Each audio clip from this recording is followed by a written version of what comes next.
I'm dreaming of the road again, set free in the wind. So today I'm going to be doing something a little different video wise, and that's like a bake with me. Basically in this video I am making homemade butter, buttermilk, bread, and chocolate chip cookies.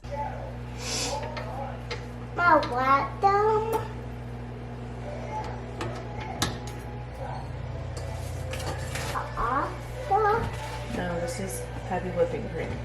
Oh, so a die about 2 hands. 2 hands. There you go. Pour all of it in there. Pay attention. Hold on, don't sling it. There you go. Okay, there's one. dude.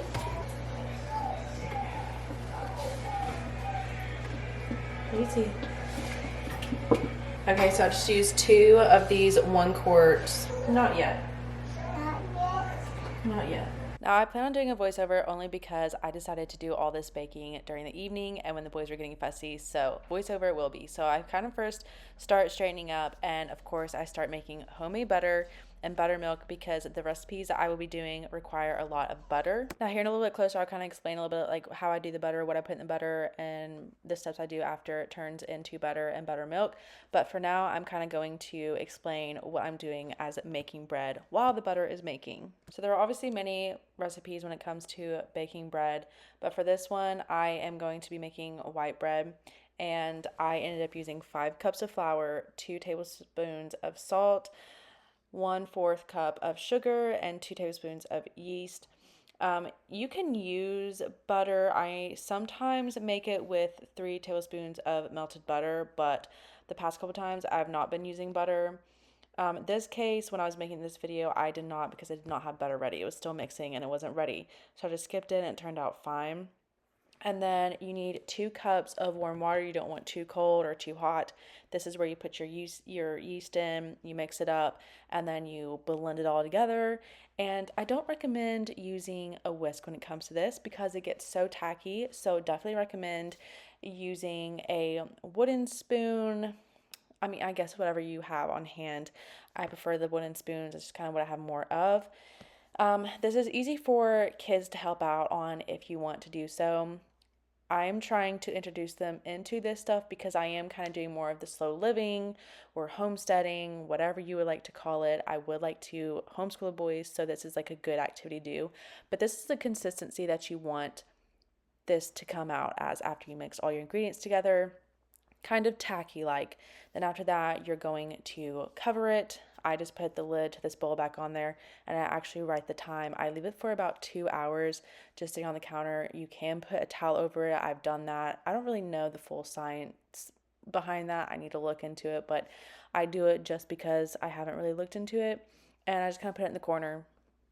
It works out. I don't put it in the oven. I don't really put it anywhere else. I just put it in the corner and let it be, and it seems to do well. It actually, by the time this was ready to cook, I ended up having to do bath time and put the boys to bed, and it was an hour past, and it was literally coming out of the lid. Anyways, so when it comes to butter, this is kind of what it starts looking like. This is getting close to when it was like getting ready to be butter itself.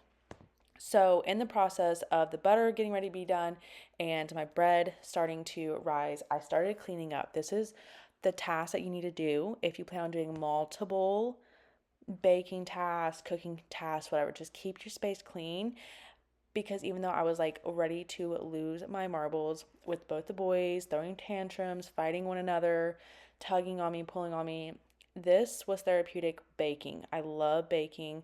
It's very therapeutic to me. So that was kind of helping, but it was a little complicated because every few minutes one was crying, they were getting tired, so on and so forth. But keep your space tidy and clean. Right now I am getting a bunch of glass jars. If you don't really want to purchase some, there's been some at like the Dollar Tree. Sometimes you can find some at state sales, or even just ordering some or shopping for them, whatnot. A lot of times I actually use jelly jars and I put some butter in it, but I started using butter more, so I'm basically using that supply quicker than what I was. This is what the butter kind of looks like. I'm just rambling. I'm so sorry. But when it comes to glass jars, I've actually started keeping my spaghetti sauce jars, and every time I use that, I just rinse it out, take the tag off, and I wash it, and boom, there's a jar that I could use when I put anything in it in the refrigerator when it comes to grapes, strawberries, blueberries, whatever. And in this case, my buttermilk. So I am using a strainer when it comes to this just because I hadn't taken all the butter out, and it was quite full. But I just kind of strain it that way there's no butter chunks in it. And then this is where I typically would take a bowl of ice and I would put the butter in it, just kind of help make the butter harden up. But like I said, I just was not doing that. This is when the kids were very fussy. So I'm taking a parchment paper. This is the first time that I used the parchment paper. And I ended up just using like a brownie pan, and I was squeezing the buttermilk out, the leftover of it, and I was just going to put it in this pan, smash it down, and then I sliced it into butter sticks basically. But I actually ended up running out of parchment paper, so I ended up having to like double and then just put it all together, and then I just basically roll the ends like a Tootsie Roll wrap per se. And I did take some of the glass jars and I put some butter in it, but I just mainly did the butter sticks. This is the first time I did that and wasn't too bad. No complaints. It's just, if I did a bigger batch, I would want more parchment paper so I could just make more sticks of butter separately per se. But I ended up getting about 2 jars of buttermilk that you can see in the background of this. And it wasn't the next morning, but the morning after that, I actually made buttermilk pancakes all from scratch. I did not put that in this video, but maybe one day I could do another recipe video. I don't know. This is kind of the first rodeo that I'm doing it. And one thing that I was thinking of doing this, back in the day, there used to be like generational homes to where there had the great grandparents, parents, and then kids, so on and so forth, aunts, nieces, uncles, the whole shenanigans of family members. And so it used to be easier doing this stuff or they had a bunch of servants or workers or whatever you would like to call them, just kind of in the house, or cooks and stuff. And nowadays when it comes to doing this type of lifestyle, it's not really like that, so it is kind of more difficult. But now that my boys are getting a little bit older, it is a little bit easier to kind of do this in a sense, unless they're just having meltdowns after meltdowns, but that's just when I give myself some grace. But with me wanting to do slow living, I am wanting to do more of the animals, wanting to make more things from scratch. And I find it easier to make a big bulk of things compared to doing little by little. Like, for example, when I made the buttermilk pancakes, I make a whole bunch of them and then I just freeze the leftover. And then over the next few days or weeks, so whenever the boys want it, I could just pop those into the toaster and boom, there's some pancakes. So it's just kind of like giving yourself grace, and I just want to make sure of what we're eating is a little bit healthier to compare to having a bunch of chemicals and things. And it's just really rewarding being able to make things and do things with the boys and just kind of teach them how to be self-sufficient. So this next recipe is the chocolate chip cookies. And for the ingredients, I used 1 egg yolk, 1/4 tablespoon baking soda, 1/4 cup of brown sugar, 2/3 cups of chocolate chip, a half cup of flour, 1/4 tablespoon of salt, 1/4 cup of sugar, 1 tablespoon of vanilla, which actually this vanilla I'm using was actually a Christmas gift from my mom, so it was actually homemade, not store-bought. Love that. And then 1/4 cup of unsalted butter, room temperature, but I actually just melted this butter because I like it better melted, so I just put it in the microwave for a little bit, melted it, popped it in there. And then for the instructions, it says set oven to 350 degrees. You mix the flour, baking soda, and salt together in a separate bowl, and then you beat together butter, brown sugar, and sugar together, which that will kind of show the consistency of this in here in just a few seconds. And then you add your egg yolk and your vanilla, slowly mix in dry ingredients, add chocolate chip cookies, and then you bake for 8 to 10 minutes. And honestly, I think it depends on how many cookies you get out of this. I feel like it depends if you make big cookies, mediums, or small. And I actually made a few batches after this, and I kind of got a different amount each time, but it just depended on the size that I made the cookies. So I think that's just kind of like a fair game of like what you're doing and how the shapes you're going for.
So after about your 2 hours of letting your dough rise, I actually was about to use my new Dutch oven. I had a cast iron skillet supply that my husband ended up getting for a Christmas present. It came with a baking set and it came with the Dutch oven form. And so I was about to use that and make like a rounded dough bread shape, but I opted out of that and I decided to use the bread loaf pans just because I just wanted to really give that a whirl. I don't really experiment much with the loaf pans. So this is what I was talking about. This is how it came out. It was literally coming out of the lid after I skipped. It was almost like 3 hours of letting it rise, and it just literally was trying to escape and bake itself. I was like, love that. So I ended up just kind of pushing the air out of it, and then I pulled it out. And so you kind of have to like reshape it almost, but I ended up just cutting it in half. It probably wasn't perfectly in half, but I cut it in half, and then I just kind of kneaded it a little bit and shaped it, mainly kind of just shaping it. And then I took the cast iron seasoning oil that came with our order when we got these, and I ended up just spraying the loaf pans. I'm sure you can use butter or a different type of oil, like non-stick wise form or whatever you want to use. And then I just sprinkle some flour onto here to help so it's not so sticky. And then I just cut it in half, put it in there, and I believe you want to preheat your oven to 375 degrees. So kind of rule of thumb that I've done since doing this video is every time I'm making the loaf and separate it, obviously they kind of need to rise again, like a second rise. So while the oven is preheating, I then also start straightening up, and after about 30 to 45 minutes of letting it do the second rise, I'm just kind of letting the oven preheat as well as straightening up, doing the dishes, whether washing them or putting them in the dishwasher, prepping them, all that stuff. By the time I'm done with that, the second rise is completed and it's ready to go in the oven. And then I just bake the loaves for 25 minutes, and after that they should be kind of a golden brown on the top. And then I get like a metal rack and I place those on that, because if you go ahead and cut that, then it's going to have like a weird texture in the bread. So try your best. Sometimes I fail, honestly, but I really don't care. It is my bread loaf, but if I'm going to gift it to someone or whatever the case may be, then I would try to let it completely cool down on that rack. Once the oven's turned off, sometimes I could just leave it in there so that way it's not warm and like the cats won't get it, or just something of the sort, just a safe place for them to kind of cool if you're not going to be really in the room watching over them. And then you also can freeze your bread. So after it cools down, it's not hot or warm or anything like that, you can put it in like a Ziploc baggie. You could like wrap it up, just something of the sort. You can actually freeze that loaf, and then you could just pop it back into the oven, warm it up, and it will just give it like it was baked minutes ago, per se. And the cookies turned out so well. I've made them again. I've gifted them. I've gifted some loaves. I'm actually currently waiting for my dough. I have some dough waiting to be separated. That way I can put it in the oven, because I'm making something for my brother so I can take it to him tomorrow. So this is just a lovely way to gift people with. You're making things out of love and care, and it's also very therapeutic. So towards the end of this video, our boys are actually asleep and the house was quiet and the candle was lit, and it was just so therapeutic. So anyways, thanks for watching. Hopefully this kind of inspires you to make something from scratch.